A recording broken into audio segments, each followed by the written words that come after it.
Hello and welcome to another Best Junglers episode, this one for patch 15.3, otherwise known as 25.S1.5,563. In this video, we're going to be going over the meta shift because of all the changes to runes, the attack speed cap, and direct nerfs to the biggest abominations in the jungle. How will that affect you and how you climb? That's what we will go over for the best junglers overall, for low and high MMR as well. But as always, if you need specific jungling tips to help with these champions, and you do, you must head to Virkayu.gg. Not only do I have a free jungle improvement resource, I also have a dedicated program with jungle video courses, jungle coaching, coaching classes, a jungle VOD library. We already have a lot of community VOD reviews and coaching classes for Season 15, sharing all the tips and tricks to reach new peaks in this season. All the fundamentals you need for right now are available in a ridiculous amount of hours for content tailored for your MMR so you can climb to reach your peak rank as fast as possible. So to hit your peak rank in Season 15 and jungle diff every game you play, head to the link in the description below or to Virkayu.gg.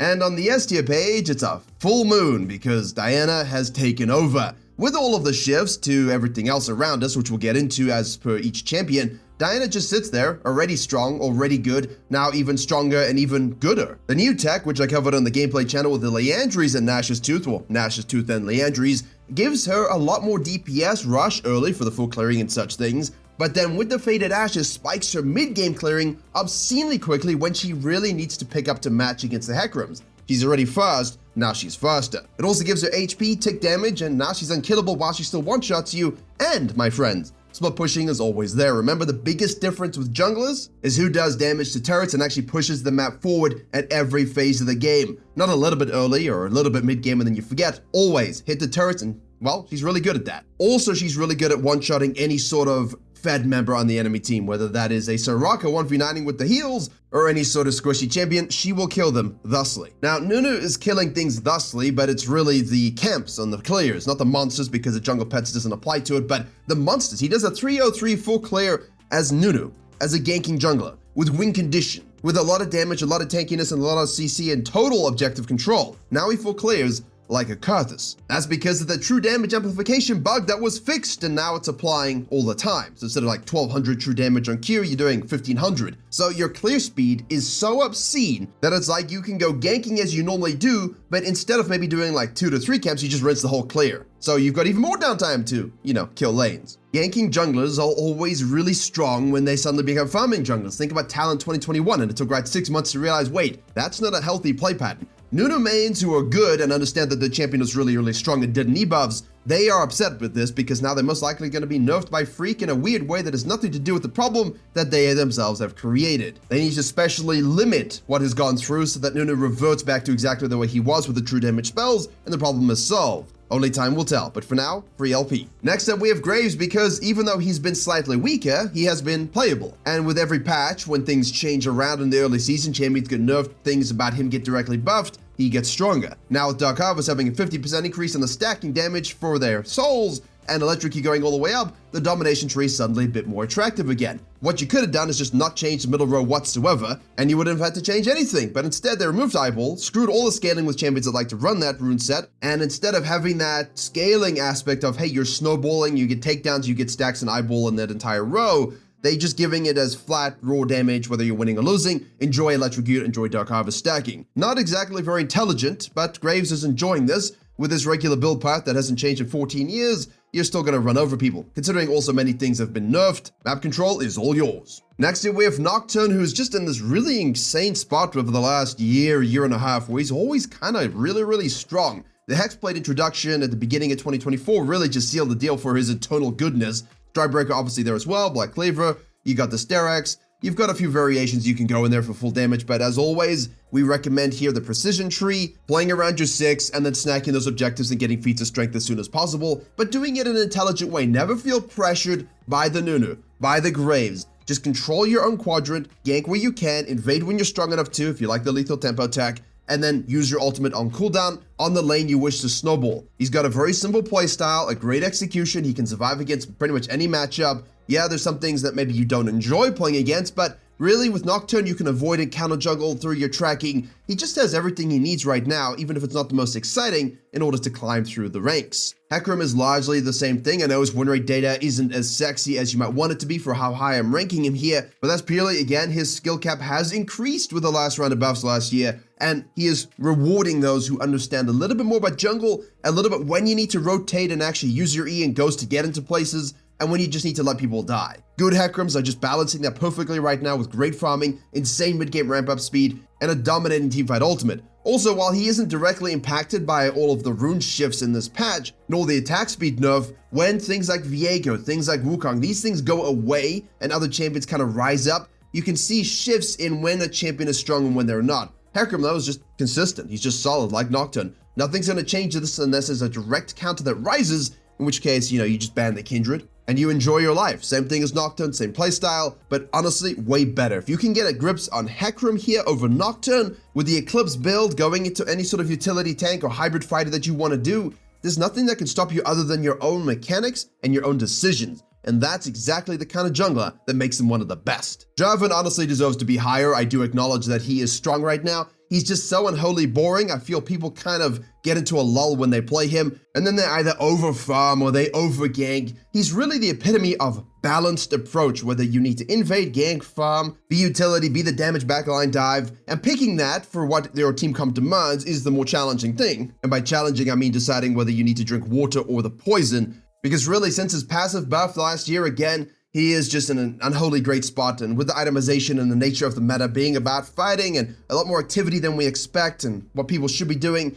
he's just capitalizing it. His numbers are good, his items are good, and the meta suits him. What more do you want? Kha'Zix, though, I am rating a little bit higher than probably most of you would agree with as well. But that's because Kha'Zix is just so damn good in the right hands. I feel like if you're an OTP or someone who's going to invest time into this champion, assassins are back a little bit. Buff to Electrocute, buff to Dark Harvest. Yeah, the middle rune page is not that great, but you can go deep board for better tracking if you suck at tracking like Bone Void. But that vision does give you confirmation, and then you can decide to invade and kill or do whatever you want to do as an assassin, go diving. His build path variations, there's a lot of them, whether you're going the Ghostblade, the Hubris, or Profane. Obviously, we always promote the Ghostblade regular technology here, going for the armor penetration at your knight. Things like this that just really help you be an assassin. Your target selection is important, but because you're going to stack Dark Harvest significantly better now, because the numbers just are so great, you're going to snowball really, really well. It's going to offset the lack of eyeball to a certain degree, and this opens up again the world where you get ahead in experience, gold, and you actually have the damage you deserve through your Dark Harvest, through the petals that you're picking up to, kill the people that you're meant to kill, which hasn't been the case so far this year. Finally, Master Yi has been buffed for illogical reasons, like saying I miss Crit Yi. That's not a reason to buff something, and nobody misses that whatsoever. But the buffs to his true damage in the last patch kind of set him up on a great position. You remove certain things like Viego and Wukong that are really good into him and great at disrupting his existence, and his win rate's going to spike a little bit. Also, he's just generally ignored a little bit more than he has been in the past. He has true damage, he has his meditate, he has his alpha strike, he's got the positional exit on that as well. His ultimate just gives him super juicy speed and attack speed. He's not as weak early as people think. The attack speed cap also being raised does help him. I know people are like, wait, the attack speed cap. Yes, I acknowledge that that's a big thing. On-hit builds will really go hard with him if you're going to run that now. But as always, those things look better than they are in reality. They're not as game-breaking as we think, myself included. However, in this particular case, all of these little systems, these relationships together with the runes, with the champions, with itemization to direct buffs, have made Yi looking pretty good. Don't think he's necessarily an S-tier quote-unquote raw jungler, but I think the data and those who play him in general will find easy ways to dominate. However, hold that thought. As we go over to the A-tier page, I truly believe personally that Kayn and Kindred are the bottom S tier, top A tier page in my particular tier list. The only reason I'm putting them here is because there's a certain level of skill involved in choosing the right form and the right itemization for Kayn to actually succeed. They buffed his Shadow Assassin yet again after buffing him in the previous patch and buffing Dark Harvest. One more buff and this thing's gonna become obnoxious. His win rate's always lower because people choose the wrong items and the wrong forms, and they don't always execute on these forms correctly. So there's a lot of variables that goes into Kayn's win rate data, which is why it never represents truly his power. The champion on blue and red is giga strong. Kindred, on the other hand, likewise. Yeah, there's the attack speed cap that can kind of go up a little bit for your on-hit builds if you're going to go over that with your scaling and your mark system. But it's really just, this is a dynamic meta. We're not having AFK farm 0% KP. You do have to get out on the field, and that's when Kindred can invade you, counter gank you, and snowball their own ganks. But as always, Kindred is dominating in high elo, therefore they are the best in that arena. Diamond Plus as well, Emerald Plus great, but then they fall off a little bit in general for the general player base. So that's why I put them here, even if you could justify putting them on the S tier page. So that's a story of Yi, Kayn, and Kindred. You can swap them in any order you like on this particular list, in my opinion, and I would agree with you and say that's absolutely fine. These are the reasons why I went with it this way. Either way, they're strong, go climb. Xin Zhao is one that I've kind of put in and out, but I've really been a big supporter of his since the 14.10 patch. I put him in, many people did not put him in, and I was consistently saying, look, this guy is good. Now that I look at the nerfs of other champions around us, Xin Zhao just remains eternal. It's a great ganking jungler. You can 3-camp into that action. You can full clear if necessary. You get in the face of many champions. Kindred doesn't concern you with your WE combo. You can also counter Graves pretty damn easily for the same reason. So when you've got these ranged champions that are squishy and you have the immense gap close range, it's a really long and girthy W, you're gonna get involved. You can kill them. You got CC. And then of course, grubs, snowball, dragon, snowball, turret, snowball, win the game. You're not looking to go beyond 25-30. Next up, we have Lilia for a lot of the same reasons as everybody else here. They have a great balance of farming and skirmishing and objective control. Champions that can dip into each of these areas are always going to be better in this kind of meta with feature strength Atacan, and people are largely turning their brains off and kind of focusing on the wrong things. As a jungler, you've always focused on the feature strength, right? Lilia especially. Yeah, I want to get as many kills as I can early. I always want to control objectives, and then I want to dive and push turrets so I can get into the mid game, counter jungle, and get a 3-4 level lead, and then just end the game with dominating teamfighting. The feature strength is just a label to this, but junglers who are good were always doing this, and Lilia is amongst the best at all of it. Also, you can kite out the Kindreds and the Graves, you can kite out the Hekrams, which not many champions can do, so she's got a lot of things running for her, plus a healing. Lee Sin has been super strong. He's dipped a little bit this patch because of matchups particularly. However, he can easily flex into the S tier page if you are dominating on the champion. The win rate is a little lower this patch, but the champion is still good. Yes, I don't really know what else I'm meant to say about, Conqueror and Eclipse and Black Clover Asterix champions. They just thrive in this kind of reality. Then we're gonna go with the Udyr. I could put maybe a Warwick, a Bel'Veth, and a Muma, but they're not as strong as they were in the first two patches. A little bit of a dip here, a little bit of a power flux, and I'm feeling, maybe there's better things. And Udyr, honestly, and look, you can go Leandri's tank, but the AD Udyr, I think, is dominating again and has done for the last year. Really a great champion to execute on a little bit more activity. With the Leandri's tank kind of scaling heavily, you want a bit more of a firm approach, a hands-on approach to your jungling the split, then let's go with that AD variant. Let's get and assassinate enemy junglers, let's smack turrets and push the map, and then we don't need to worry about grouping and teamfighting because we're always picking and killing people. You're 3 levels up, and honestly, it's a miserable experience when he's this fit. AD Udyr is really disgusting. Viego. Yeah, I know. You all think he was shot and killed like Wukong. When you remove, mobility from the Wukong and attack speed, it affects everything. With Viego, it was just the attack damage, which of course is a big problem. It affects all your spells that have that scaling, and mostly it affects your attack speed steroid on your E when you want to clear and actually go and fight stuff. It also affects all the atomization you go with in terms of your raw DPS. However, the full clear is still good. You can still easily 318, 319 when you're optimized. Skill issue. That's why the win rate data for him is still good in high elo. Well, not great, but it's better, yes? Also, here we go again, 2021, you guys remember they nerfed his passive, they gutted the Divine Sunderers build, and I was pushing Kraken Slayer for literally 12 months before it became meta. I said, guys, just go Kraken Slayer. They've nerfed this and this and that. This is why this is good. Hey, same thing here. You need now to increase your damage, your DPS. You need builds that actually amplify your damage because you lost a lot of it. That means on-hit passives, more attack speed and damage overall to offset your loss of it. The base level builds like Trinity Force will feel this the most. The Sundered Sky builds will feel this the most